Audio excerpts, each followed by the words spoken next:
सिद्धार्थ। सिद्धार्थ क्षत्रिय कुल के थे, जातक क्षत्रिय थे इनके पिता। और ये भी चाहते तो राजकुमार बन जाते ना, वर्तमान महावीर, क्योंकि इनके पिता तो राजा थे, क्षत्रिय थे। लेकिन ये राजा नहीं बनने के, सन्यासी बनने का ठान लिए और ये अपने पिता से क्या आज्ञा लेके घर छोड़ के चले गए थे। बाद में इनका विवाह भी हुआ था यशोदा नामक राजकुमारी से। इनकी माता का क्या नाम था? त्रिशला, जो लिच्छवी की राजकुमारी थी। लिच्छवी की राजकुमारी त्रिशला इनकी माता थी और इनके पिता भी राजा थे और ये राजकुमार थे। और कुरुग्राम में इनका जन्म हुआ था।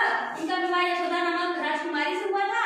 लेकिन इन्होंने दुनिया को देखते हुए और ज्ञान प्राप्ति के लिए कि जीवन का लक्ष्य क्या होता है, इन्होंने गृह त्याग कर दिया।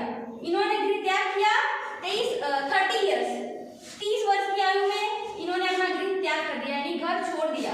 घर छोड़ने के बाद इन्होंने तपस्या की और 12 वर्ष की कठिन तपस्या करने के बाद इन्हें कैवल्य की प्राप्ति हो गई।